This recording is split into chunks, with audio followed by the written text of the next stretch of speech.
Life happens, and not always the way we expect it to. Every single day we face change, stress, and uncertainty. What if you could learn to thrive no matter what life throws your way? Resilience expert Adam Markel and his inspiring guests explore breakthrough strategies to fully embrace change and build the resilience required to become change-proof.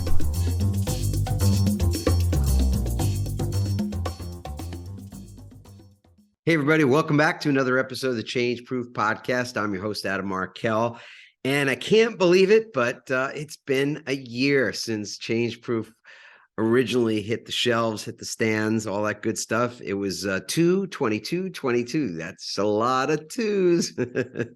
We found that date, which was selected by the publisher, actually, to be really an auspicious one.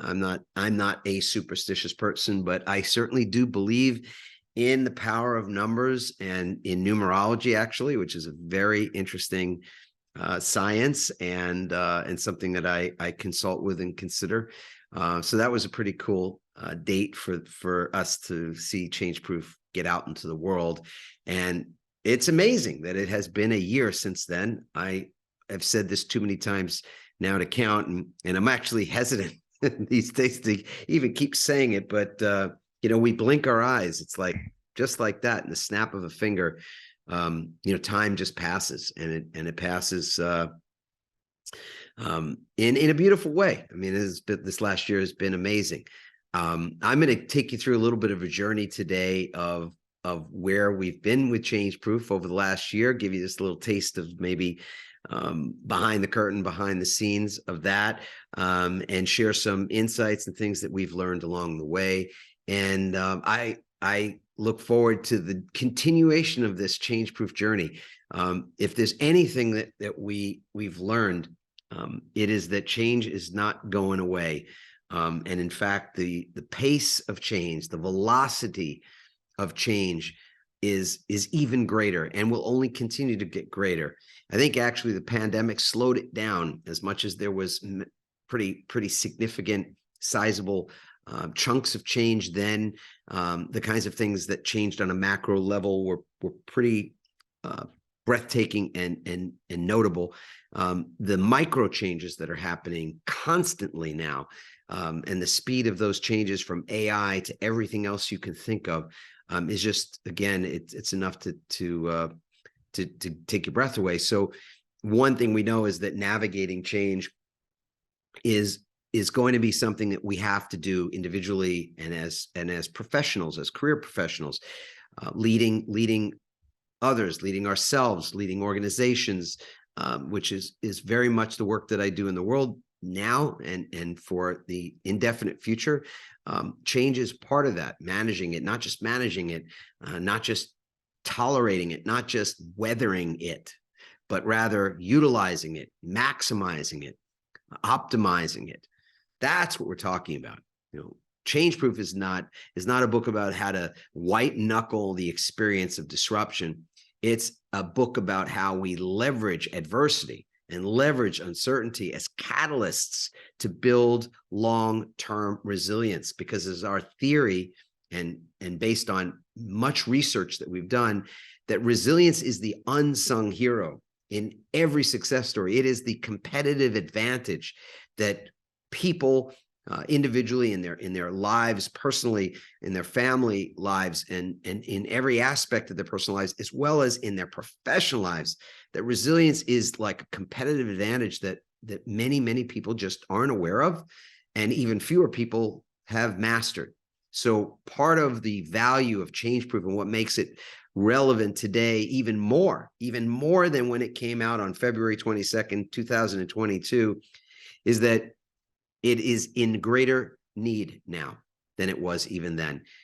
So our capacity to have energy, ready energy to resolve issues, to outperform challenges, outperform problems, is more profound today than it has ever been during my 50 plus years of trips around the sun.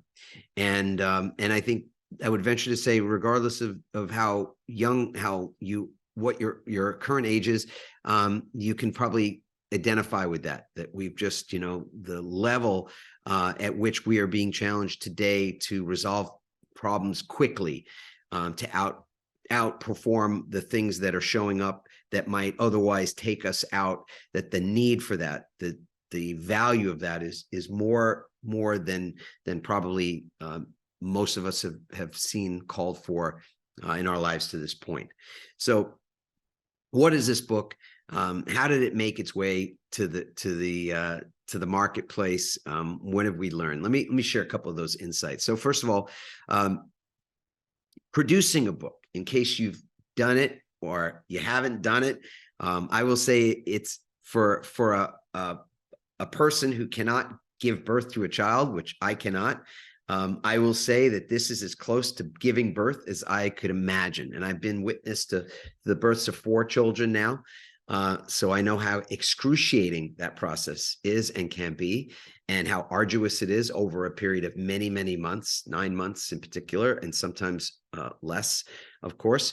So it is not something that we did lightly. It is the second independent book that we've done. We've done some collaborative books before, but my first book was called Pivot, which was a book about reinvention, personal and professional reinvention. That book came out with Simon & Schuster as the publisher back in 2016. And in that book, there was a chapter on resilience. As is the case with pivoting, we understand that to be successful, or maybe we don't understand, but that book was about how you successfully plan a pivot. For me, my own story was having the sort of perfect storm of events producing what could have been a midlife crisis in my life that turned into a midlife calling, and how important calling is.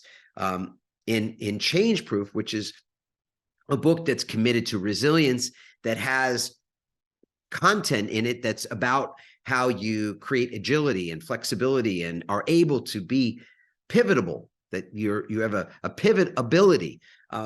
And so what I realized was in producing that first piece of content called Pivot, I realized later on that the bigger topic was really the chapter on resilience. That in my life, the one through line that's been consistent from the time that I was very young was this capacity to utilize what was happening in my life to some advantage. I had a propensity, if you will, for looking at situations that were going on in my life and finding something valuable in them, even when those situations were disappointing, were painful, were anxiety inducing. And I'm not saying I was ever and am not perfect at doing that. I can still get caught in the riptide of fear, of doubt, of worry. I can still have that happen. But what I know how to do now that I didn't even know how to do then was to hold on to this buoy that I call resilience, or that I refer to as being resilient, and my resiliency. And there are markers for our resiliency. And one of those markers that I talk about in the book Change Proof is how it is that we are able to find value in our life situations and leverage what we learn from those situations to actually advance, to move forward. So in Change Proof, we talk about this ever-present change as a kind of a riptide, as a rip current, like a rip current at the beach that pulls at us, that feels like it could drown us, that it could take us out to sea, that it could take us into oblivion, it could just take us under. And how it is that we navigate that riptide or that rip current, that undercurrent, means the difference between not just survival and living, but really the difference between struggle and success at the very highest levels, and learning how to leverage any of the situations that are happening for us, so that we can not just bounce back, if you will, but can bounce forward, can bounce back stronger than we were before. That has been a through line in my life, because I've been able to reinvent myself now numerous times, personally, professionally, developed success in at least 3 careers that I can think of right now. Having been the CEO of large and small companies, having been an attorney for 18 years and retiring from that practice, having had a successful run at that in 2 different jurisdictions in the United States, but recognizing that it was not my continued calling to do that, but finding that calling to replace it, not jumping ship from that work that I was doing, but finding something that felt better, that felt more in alignment, felt more congruent with what was important to me, from a purpose standpoint, from the standpoint of what I wanted to devote myself to, that I was able to reinvent and seek after that, to follow that. So having been able to do that, I could never have done those things without developing this change-proof resilience, which is not an ordinary resilience even. And that's what I'm so, very happy about, where the book has been and what people have said about it. I'm going to take a minute here in just a second to read some of the things that people have said about the book, but I'll say this. If you have thought about writing a book, or again, if you've done that, you know what it's like. It is excruciating. As I was mentioning, it's the closest thing that I've come to in terms of just the process to giving birth to something, and it takes a village. It takes people to help you to do it. You have to have a team. You have to have people there to act as the midwife, or as to act as the nurse and the doctor, and all the support staff to see it through. I couldn't have done it myself, nor would I have ever try to. And even with all that support, wow, man, what a task. So with Change Proof, we went with a great publisher called McGraw-Hill. It's a business, I think it's the largest business book publisher in the world, actually. And they fell in love with the concept and helped in the formulation of the concept, as well as provided fantastic feedback throughout. There were many rounds of edits, and it really was just a wonderful combined effort to produce what we now see as a very valuable book, a book that really gets granular. I think what I love about the book is it's a bit of a biz-mar. Somebody said that once, that I thought was really cool, is like a business memoir. So there's a lot of my own personal story in the book, but there's a lot of stories of other people, of business leaders, of sports figures, of artists and musicians, and people that have just really understand through their own philosophy, their own ethos, how it is that you succeed in the face of just about anything, and that you're able to constantly be moving forward, elevating, raising, the bar, if you will, not just seeing life as a series of experiences and saying, well, everything happens for a reason, because that's just a hollow statement. It just doesn't tell a story to me that's comforting. But rather to understand that everything's happening for a reason, and the reason underscore is that it gives us an opportunity to serve. So the things that are most adverse, the things that are most challenging, the things that are most uncertain are the greatest catalysts for our growth. And usually, if we don't shy away from them, if we don't run in fear from those opportunities, we are better for them, and sometimes dramatically better for them. And other people are also better for them. And that takes, of course, we know, a level of courage, I suppose, but it also is so helpful when you just can know that other people have done it, understand how they did it, be able to model or at least take for yourself their nuggets of wisdom, copy even what you've learned of their capacity to navigate and to accelerate, and utilize that for yourself. That's really just, there's kernels of wisdom in this book. They're not mine. Maybe there's some that are mine, perhaps, but there are lots of other people's wisdom. There's tons of research that we've done over the course of several years, working with more than 5,000 business leaders across the globe, everything from startup companies to Fortune 50 organizations. and almost everything you can think of in between. And it's through the assessments that we've done about resilience in 4 specific areas that are included in this book that serve as the foundation for what it is that we share. And it breaks down into mental resilience, emotional resilience, physical resilience, and even spiritual resilience. I can tell you that statistically speaking, in the surveys that we did, the median score out of a possible 100 across the board was a 64, meaning individuals and organizations that participated in our resilient leader assessment on average scored a 64. And you can just ask yourself, well, 64 out of 100, how good is that? Well, it's good, because that means that, there's a level of resilience in those 4 areas that's tangible, that's usable, that you can build upon. It's a foundation. And it also tells you that there's capacity to become even more resilient as well in those 4 zones. Typically the physical zone was the weakest. In some organizations, the emotional intelligence, the EQ, the emotional areas were the strongest. Not in every, but in many. The mental side was also often weakest after the physical side, though people are really good at giving themselves a good hard time, as you know, and you probably are one of those folks that can identify with a mind that just doesn't stop cogitating and chewing on things, especially things that create some discomfort or fear.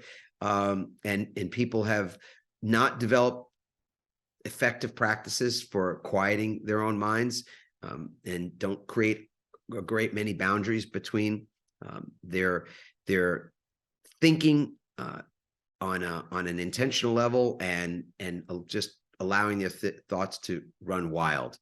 So one of the things that we talk about in Change Proof is how it is that you can do that, how it is that you can be better able to control, not so much control your stream of thoughts, but what to do with those stream of with that thinking, and how that actually can become a catalyst for better mental health, less anxiety, more clarity, greater capacity to stay present and to stay focused, that kind of thing. And that's hugely important.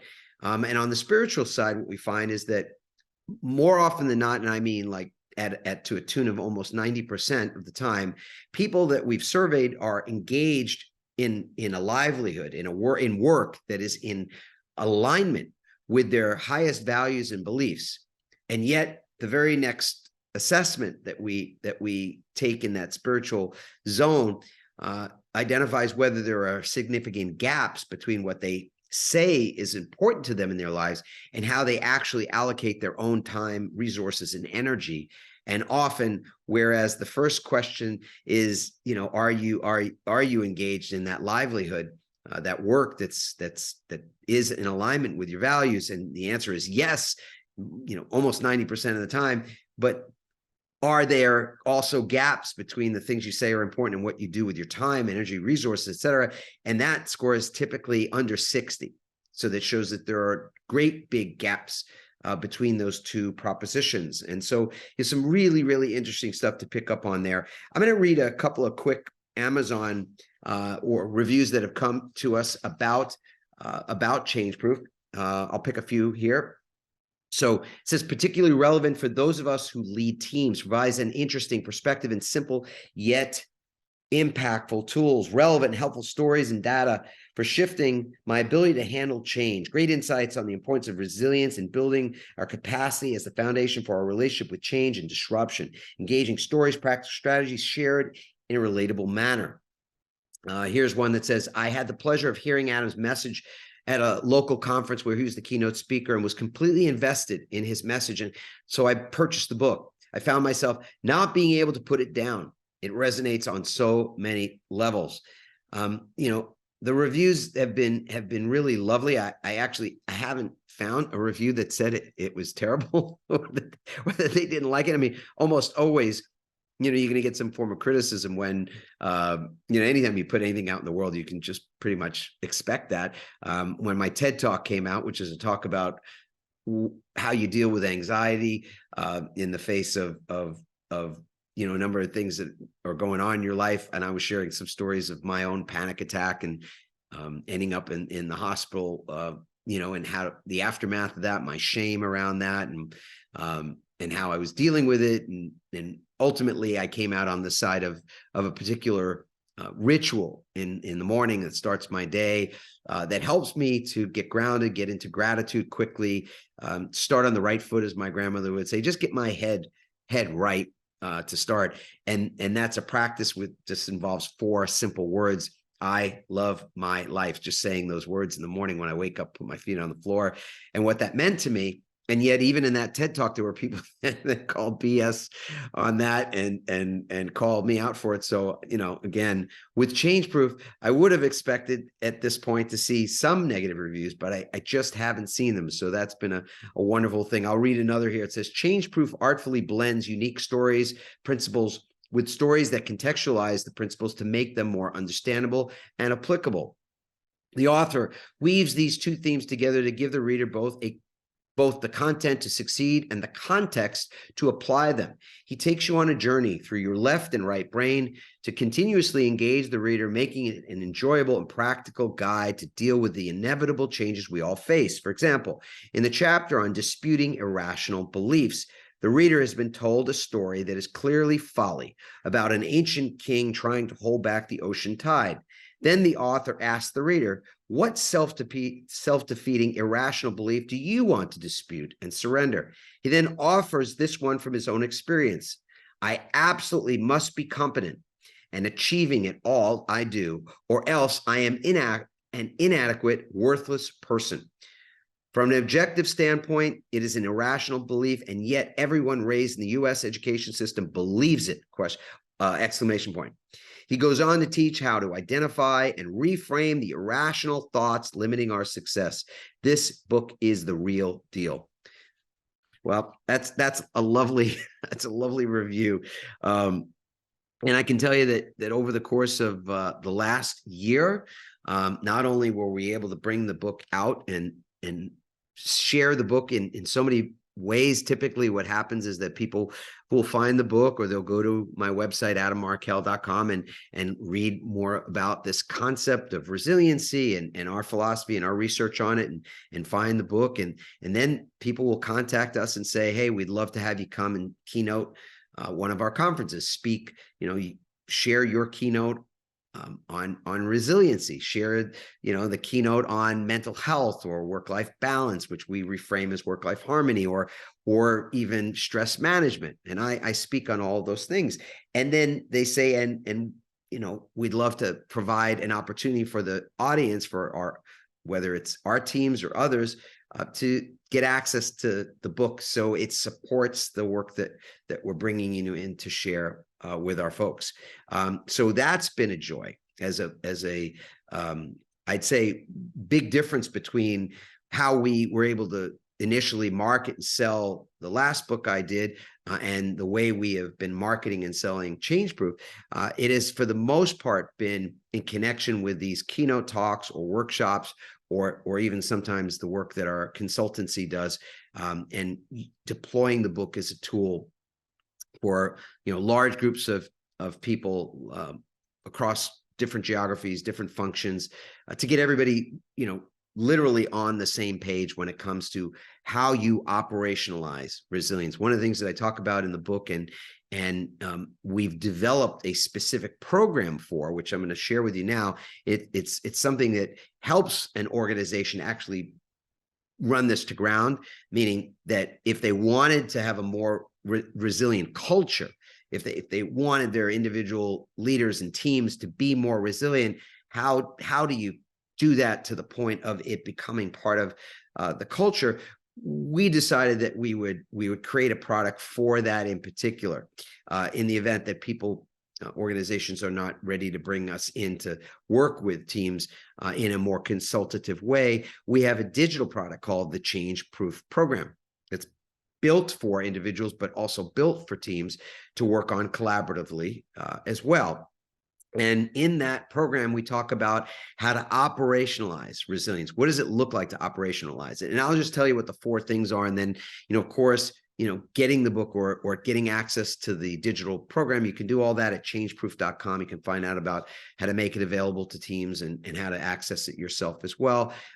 But for now, let me just say that the 4 areas of resilience from an operation standpoint start with the value set. So initially, what has to be a sort of a first domino, if you will, is that everybody realizes that this is valuable, that it's not, we're not discounting resilience as a quote unquote soft skill, but rather it's something that becomes a part of our value set. So when you think about companies that are focused on their mission, their vision, their values, this has got to be among them, that we want our people to be resilient, that we care about them, and that ultimately we're willing to go to bat for them. That's the first thing. The second thing is that the SOPs, the standard operating practices and procedures, have to reflect that is in fact the case, that it truly is important, that an organization isn't just checking a box, ticking a box, as we sometimes do on things like mental health, or when we hear that people are quietly quitting or that they're resigning their positions, and then we're reacting to those things, doing something then to stem the tide of attrition that has become epidemic on its own. That the standard operating procedures say to people, yes, we do care about resilience, and we are looking to support you, that this is serious for us. So that has to be congruent, in other words. The third thing is modeling and permission. And they're sort of related, but a lot of times they'll get the modeling part, that if you want others to be resilient, and the key to resilience is to ritualize it, to create recovery rituals. And if you want other people to do that, then leaders have to do that. That we get. But what often is lost is the fact that when a leader is not modeling those things, when they're still abiding by the old paradigm of resilience, that we should be gritty, that we should grind it, that we should be burning our candle at every end, that, winning the night owl award, first in the morning and last to leave in the afternoon. And that's the mentality that's still running things. Other people are denied permission to take care of themselves in a different way, because that's the standard. So modeling is not just that you're living as a leader in accordance with what you say is important, so that you're not a hypocrite, in other words. But what it does on a much deeper level is it either gives permission to people to take care of themselves, or it actually denies that permission.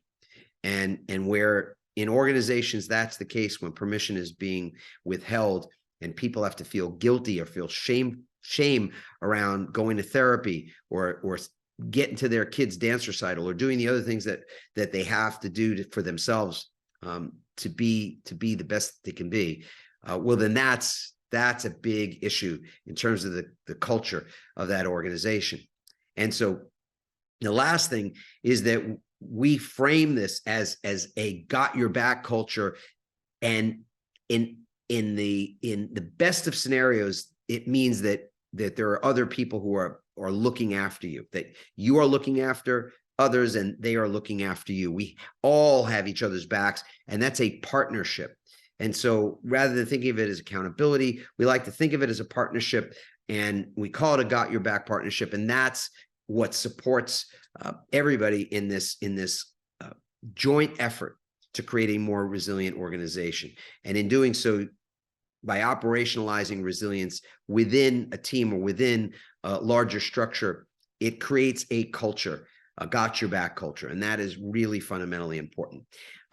So again, it has been quite a journey getting to this point a year later, and creating that digital product, marketing this book as we have continuously through podcasts, through guest appearances, through keynote, these wonderful keynote events that I get invited to, et cetera. I'll read one last review as I'm closing up for the moment on this. And that is to say, and I wish I had this person's name, but this is just a beautiful review right here. It says, in our world, there have been more than 129,864,880 books published. I don't know where you get this number, but this is pretty interesting. I see them in two categories, it said. Books and life changers. Number 2, life changers. This book is a life changer. The principles span all domains and modalities and set you up to succeed everywhere in your life. Take this book and pair it with the authors of the other incredible book, Pivot, and you will have a roadmap to guaranteed success. My recommendation, read it cover to cover and then turn it into a daily accountability and implementation guide. No other book needed. No more info needed. It's right here. Thank you, Adam, for pouring your years of experience and wisdom to helping millions transform and make it accessible to everyone. This book will be read 100 years from now and still be applicable. Wow. I got to tell you that that's just beautiful to read, humbling to read. I hope that's true. I don't know if I could say that myself without my own inner critic thinking that's pretty arrogant. But to read someone else's words like that just is every reason, every confirmation for why we did what we did in putting this together. As I said, it was a team effort, and giving birth to a book like this was not easy. And yet for that to be the dividend, I would do it again and again and again, just not tomorrow. All right. So I would say that I hope that if you've not yet experienced Change Proof, that you go out and get it. I'll remind you that if you do get the book, whether you buy it on Amazon or in some other store, that you go to changeproof.com to just get the additional gifts that are yours for free, just simply by sharing with us where you bought the book, so that we know that we can that the gifts that we give you will be will have their proper place, because without the book to reference, then those particular gifts don't make a whole lot of sense. But there's some really great ones, so you can go and check that out on your own. And of course, again, the Change Proof program hit the airwaves or got into the ether space sometime in September, and people are loving it. We're getting great reviews from it. It's something that I think is truly transformational, because if you're a lifelong learner like I am, I like to consume things in a variety of different ways. Reading a book is phenomenal. I also like to listen to the author. I like to listen to the people that the author has interviewed and the people that are the basis of that research. So the Change Proof program, it kind of blends all those things. There's audio, there's video, there's walks with me. They're in short, digestible bites, which again, in the world we're living in right now, consuming hours and hours of content is not easy to do. I know it can be done, but it's not easy to do. So these are more bite-sized pieces that you can take on a walk with you, or sit in front of your screen and watch. You can share it with your teams. You can watch them together. You can debrief them together. There are program guides, downloadable forms, there are worksheets, there are exercises and practices for yourself, for your family, and for those that you lead. All those things are a part of the program. So I hope you take advantage of that as well, and leave us reviews like this or other reviews. I mean, where we believe in feedback. We talk about that in the book. Feedback is like oxygen. So sometimes even the worst feedback is super helpful in terms of how you recalibrate and make things even better. So all feedback welcome. And as always, if this is an episode that other people would benefit from, please share it with them. Please feel free to leave a review on whatever platform it is that you're consuming this, because your 5-star review, if you leave one, will help the algorithm to make sure that more people are finding the Change Proof podcast, and that it's a benefit to them in their lives as well. Again, I want to wish you a beautiful rest of your day, your evening, wherever I'm finding you. Thank you so much. And for now, I'll just say ciao. Thanks for listening, everyone.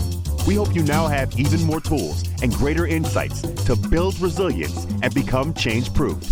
Help us inspire others by sharing this episode and leaving your comments over at adammarkel.com/podcast. For more resilience tips and strategies, including support for building change-proof teams, visit adammarkel.com/become change-proof.